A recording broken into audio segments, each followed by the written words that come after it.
വേണ്ടി ഊഷ്മളമായി ആത്മാഭിമാനത്തോടെ ഞാൻ ക്ഷണിക്കുന്നു. സഹോദരി സഹോദരന്മാരെ, റവന്യൂ കലോത്സവത്തിന്റെ സംസ്ഥാനതല ഉദ്ഘാടനത്തിൽ പങ്കെടുക്കാൻ കഴിഞ്ഞതിലുള്ള സന്തോഷം ആദ്യമേ തന്നെ രേഖപ്പെടുത്തട്ടെ. റവന്യൂ അനുബന്ധ വകുപ്പുകളിലെ ജീവനക്കാരുടെ കലാപരവും സാംസ്കാരികവുമായ കഴിവുകളെ പ്രോത്സാഹിപ്പിക്കുക എന്ന ലക്ഷ്യത്തോടെയാണ് ഈ കലോത്സവം സംഘടിപ്പിച്ചിരിക്കുന്നത്. സിവിൽ സർവീസിന്റെ കാര്യക്ഷമതയും സുതാര്യതയും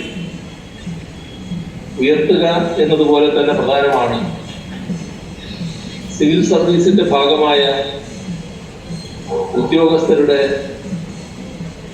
സഹജവാസനകളെ പരിപോഷിപ്പിക്കുക എന്നത്. കാരണം സർഗവാസനകൾ ആരെയും മനുഷ്യത്വമുള്ളവരാണ്, കൂടുതൽ മനുഷ്യത്വമുള്ളവരാണ്. ജനങ്ങളുടെ പ്രശ്നങ്ങൾ കൈകാര്യം ചെയ്യുമ്പോൾ ഏറ്റവും ആവശ്യമായി വരുന്നത് ആ മനുഷ്യത്വമാണ്. യാന്ത്രികമായ ജോലി തിരക്കുകൾക്കിടയിൽ മനസ്സിന് ലാഘവത്വം പകരുന്ന കലയുടെ ഇടവേളകൾ ഉണ്ടാവുക എന്നത് പ്രധാനമാണ്.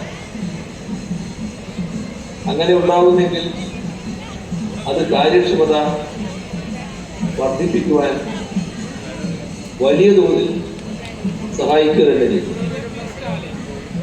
ഇത്തരം കലോത്സവങ്ങൾ ഈ നിലക്കൊക്കെ പ്രസക്തമാവുകയാണ്.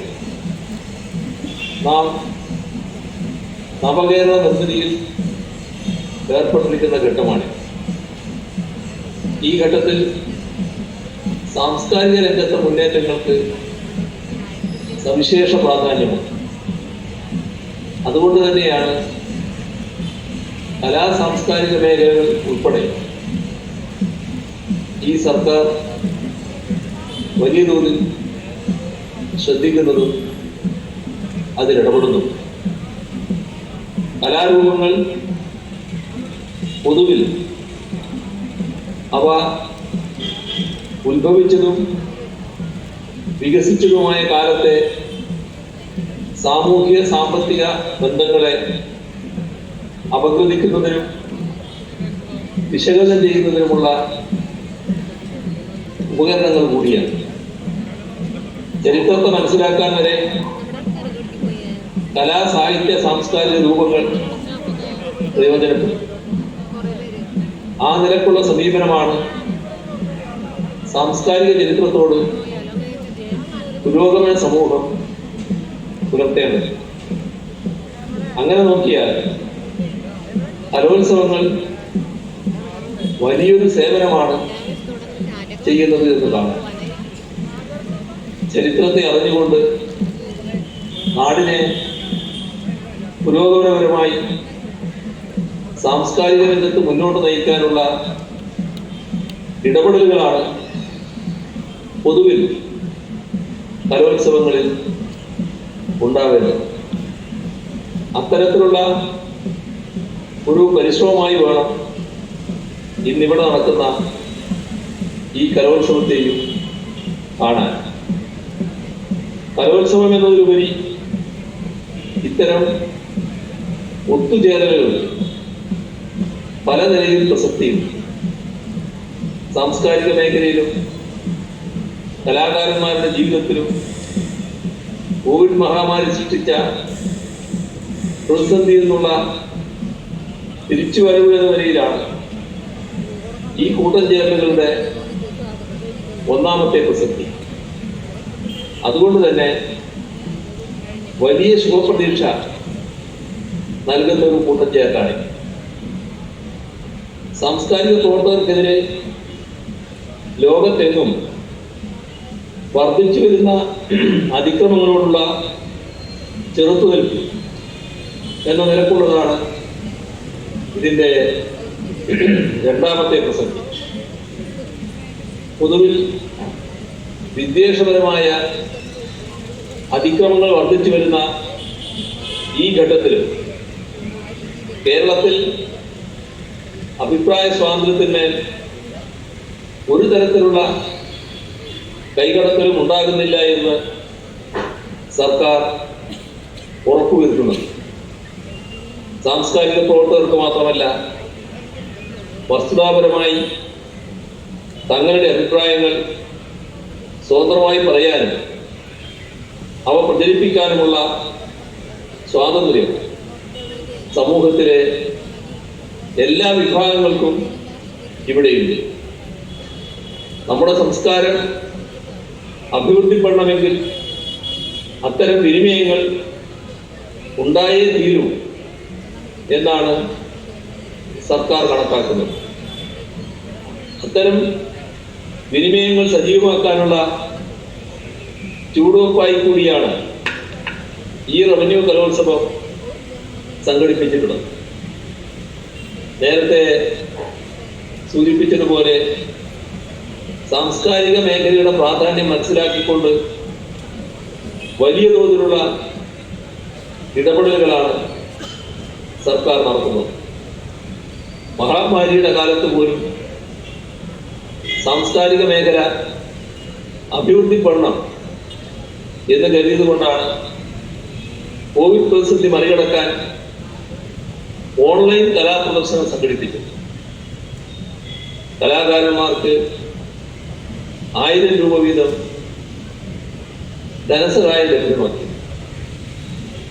കേരളീയ കലാരൂപങ്ങൾ അഭ്യസിപ്പിക്കുന്ന വജ്രജൂബിലി ഫെലോഷിപ്പ് ലഭ്യമാക്കിയതും യുവജനങ്ങൾക്കിടയിൽ കലയോടുള്ള അഭിരുചി വളർത്താൻ സഹായിക്കുന്ന ക്ലബ്ബുകൾ ആരംഭിച്ചത്, ഇവയെല്ലാം കേരളത്തിലെ സാംസ്കാരിക മണ്ഡലം അഭിവൃദ്ധിപ്പെടണം എന്ന ഉദ്ദേശത്തോടെയാണ്. കലയും സാഹിത്യവും ഒന്നും സമൂഹത്തിൽ നിന്ന് വേറിട്ട് നിൽക്കുന്നവയല്ല, മറിച്ച് സമൂഹത്തിന്റെ ഭാഗമായി നിലകൊള്ളുന്നവ തന്നെയാണ്. പലപ്പോഴും സമൂഹത്തിന് നേരെ പിടിച്ച കണ്ണാടികളാണ് അവ. അവയിലൂടെയാണ് സമൂഹത്തിന്റെ പല സവിശേഷതകളും സമൂഹത്തിൽ നിലനിൽക്കുന്ന പല പ്രശ്നങ്ങളും പൊതുശ്രദ്ധയിലേക്ക് വരുന്നത്. അതുകൊണ്ട് തന്നെ സാമൂഹ്യക്ഷേമത്തിലൂന്നി പ്രവർത്തിക്കുന്ന ഒരു സർക്കാർ കലകളെയും സംസ്കാരത്തെയും പരിപോഷിപ്പിക്കുന്നത് സ്വാഭാവികമാണ്. അത്തരം ഇടപെടലുകളുടെ കൂടി ഭാഗമായാണ് ഇന്നിവിടെ ഈ റവന്യൂ കലോത്സവം സംഘടിപ്പിച്ചിട്ടുള്ളത് എന്നുകൂടി നാം കാണുന്നു. ഇവിടെ റവന്യൂ കലോത്സവം ജില്ലാ തലത്തിലും സംസ്ഥാന തലത്തിലുമാണ് സംഘടിപ്പിച്ചിട്ടുള്ളത്. ജില്ലാ കളക്ടറേറ്റുകളുടെ 14 ടീമുകൾ, ഹെഡ്ക്വാർട്ടേഴ്സ് ഓഫീസ് ഉൾപ്പെടുന്ന ഒരു ടീം, അങ്ങനെ 15 ടീമുകൾ സംസ്ഥാന തലത്തിൽ മത്സരിക്കുന്നു. ഈ മത്സരത്തിൽ പങ്കെടുക്കുന്ന എല്ലാവർക്കും വിജയാശംസകൾ നേരിട്ട് ഇതിലൂടെ ഉയർന്നു വരുന്ന സഹകരണ ബോധവും സഹവർത്തിത്വവും സർവീസ് ജീവിതത്തിലുടനീളം ഉയർത്തിപ്പിടിക്കാൻ നിങ്ങൾക്ക് കഴിയട്ടെ എന്ന് ഈ ഘട്ടത്തിൽ ആശംസിക്കുന്നു.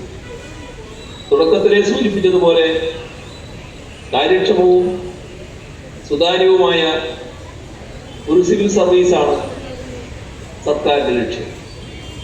അതിനായി സർവീസ് മേഖലയെ ആകെ നവീകരിക്കുകയും അതിനു പുറമെ ഇത്തരം ഇടപെടലുകൾ നടത്തുകയുമാണ്. അങ്ങനെ സർവീസിലുള്ള ഓരോ വ്യക്തിക്കും അവരാർജിച്ചിട്ടുള്ള നൈപുണ്യങ്ങളെയും കഴിവുകളെയും നാടിൻ്റെ സാമൂഹികവും സാമ്പത്തികവും സാംസ്കാരികവുമായ മുന്നേറ്റത്തിന് ഉപയോഗിക്കാനുള്ള അവസരമൊരുക്കുകയാണ്. എന്നാൽ മാത്രമേ നാം വിഭാവനം ചെയ്യുന്ന തരത്തിലുള്ള നവകേരളം സാധ്യമാവുകയുള്ളൂ. അതുകൊണ്ട് തന്നെ കേവലം മത്സരങ്ങൾ എന്നതിലുപരി നവകേരള നിർമ്മിതിക്കായുള്ള സർക്കാരിൻ്റെ ഇടപെടൽ എന്ന രീതിയിൽ കൂടി ഈ പരിപാടിയിലെ പങ്കാളിത്തത്തെ പ്രയോജനപ്പെടുത്തണമെന്നാണ് ഓർമ്മിപ്പിക്കാനുള്ളത്. മറ്റ് കൂടുതൽ കാര്യങ്ങളിലേക്ക് ഈ ഘട്ടത്തിൽ ഞാൻ കടക്കുന്നില്ല. ഒട്ടേറെ വിശിഷ്ട വ്യക്തികൾ പങ്കെടുത്ത ഒരു കലോത്സവമാണ് എന്നുള്ളത് കൊണ്ട് തന്നെ മറ്റു കൂടുതൽ കാര്യങ്ങളിലേക്ക് കടക്കാതെ ഈ സംസ്ഥാനതല റവന്യൂ കലോത്സവത്തിൻ്റെ ഉദ്ഘാടനം നിറഞ്ഞ സന്തോഷത്തോടെ നിർവഹിച്ചതായി അറിയിച്ചുകൊണ്ട് അവസാനിപ്പിക്കുന്നു. നിങ്ങൾക്കെൻ്റെ സ്നേഹാഭിവാദനം. അങ്ങയുടെ നല്ല വാക്കുകൾക്ക് നന്ദി. അങ്ങ് കാണുന്നത് പോലെ നമ്മുടെ ജില്ലയിലെ MLA-മാരും ജില്ലാ പഞ്ചായത്ത് പ്രസിഡന്റും മാത്രമല്ല, അങ്ങ് പറഞ്ഞതുപോലെ സമ്പന്നമായിട്ടുള്ള ഒരു വേദി ഇവിടെ ഒത്തുചേർന്നിട്ടുണ്ട്. പത്മശ്രീ കലാമണ്ഡലം ഗോപിയ സാർ ഈ ചടങ്ങിൽ എത്തിച്ചേർന്നിട്ടുണ്ട്. ബഹുമാനപ്പെട്ട പത്മശ്രീ പെരുവനം കുട്ടന്മാരാർ ഇവിടെയുണ്ട്. ഞങ്ങളുടെ സിനിമാ ജീവിതത്തിന്റെ കുലപതിയായിട്ടുള്ള സത്യനന്ദിക്കാടുണ്ട്. ബഹുമാനപ്പെട്ട വിദ്യാധരൻ മാസ്റ്റർ ഈ വേദിയിലുണ്ട്. പ്രിയപ്പെട്ട TG രവി ഈ വേദിയിലുണ്ട്. ബഹുമാനപ്പെട്ട ഹരിശ്രീ അശോകൻ ഈ വേദിയിലുണ്ട്. കായിക കേരളത്തിന്റെ അഭിമാനമായിട്ടുള്ള IM വിജയൻ ഈ വേദിയിലുണ്ട്. പ്രിയപ്പെട്ട ഹരിനാരായണൻ ഈ വേദിയിലുണ്ട്. അനൂപ് ശങ്കർ ഈ വേദിയിലുണ്ട്. ഇങ്ങനെ MLA-മാരും ജില്ലാ പഞ്ചായത്ത് പ്രസിഡന്റും കളക്ടർമാരും എല്ലാ രാഷ്ട്രീയ കക്ഷികളുടെയും നേതാക്കളും ഉൾപ്പെടെയുള്ള സമ്പന്നമായ ഈ സദസ്സ് ഒരു മിനിറ്റ് അങ്ങ് കാത്തിരിക്കും എന്ന ധാരണയോടെ അങ്ങയുടെ അനുവാദത്തിനായി നവകേരളത്തിന്റെ നിർമ്മിതി എത്രയോ തടസ്സങ്ങളെ അഭിമുഖീകരിച്ചുകൊണ്ടാണ് ഈ കേരളം മുന്നോട്ട് പോകുന്നത്. എത്രയേറെ വലിയ തടസ്സങ്ങൾ ഉണ്ടായാലും കേരളത്തിലെ 3.5 കോടി മലയാളി മെഴുകുതിരി പോലെ നിന്ന് കത്തി 1000 സൂര്യശോഭയോടെ കേരളത്തിന്റെ ആകാശങ്ങളെ നിറയ്ക്കും എന്നങ്ങേക്ക് ഉറപ്പ് നൽകിക്കൊണ്ട് ഞങ്ങൾ ഈ എല്ലാവരും ചേർന്ന് മെഴുകുതിരി നാളങ്ങൾ കൊളുത്തിക്കൊണ്ട് ഇവിടുത്തെ ചിരാതുകൾ ജ്വലിപ്പിക്കുകയാണ്. അങ്ങയുടെ അനുവാദത്തോടെ മുഴുവൻ സാംസ്കാരിക നായകരെയും നമ്മുടെ MLA-മാരെയും ജില്ലാ പഞ്ചായത്ത് പ്രസിഡന്റിനെയും ബ്ലോക്ക് പഞ്ചായത്ത് പ്രസിഡന്റിനെയും ഗ്രാമപഞ്ചായത്ത് പ്രസിഡന്റിനെയും ഒക്കെ ഏറെ സ്നേഹപൂർവ്വം ഈ ചടങ്ങിലേക്ക് ക്ഷണിക്കുകയാണ്.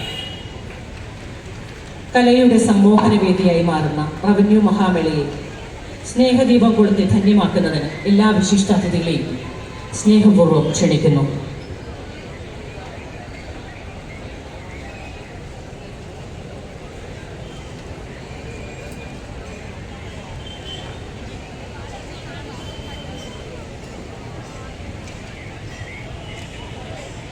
നവകേരള സൃഷ്ടിക്കായി കാര്യക്ഷമവും സുതാര്യവുമായ സിവിൽ സർവീസ് സ്വപ്നം കണ്ടുകൊണ്ടാണ് ബഹുമാനപ്പെട്ട മുഖ്യമന്ത്രി ഉദ്ഘാടന പ്രസംഗം അവസാനിപ്പിച്ചത്. ഇത്തരം റവന്യൂ കലോത്സവങ്ങൾ പിരിമുറുക്കങ്ങളും സമ്മർദ്ദവും കുറച്ച് റവന്യൂ ജീവനക്കാർക്ക് ആ സ്വപ്നങ്ങളിലേക്ക് നടക്കാൻ കഴിയുമെന്ന് ഈ വേദി വാഗ്ദാനം ചെയ്യുന്നു. ഈ മാമാങ്കത്തിന് ആദ്യ ദിനം പൂരപ്പറമ്പിൽ ഒഴുകിയെത്തിയത് കലയുടെ ഇലഞ്ഞിപ്പൂമാണ്. അതിൻ്റെ അവാച്യമായ നിർവൃതിയിൽ അലിഞ്ഞു ചേർന്നിരിക്കുന്നു ഈ തൃശ്ശൂർ പേരൂർ.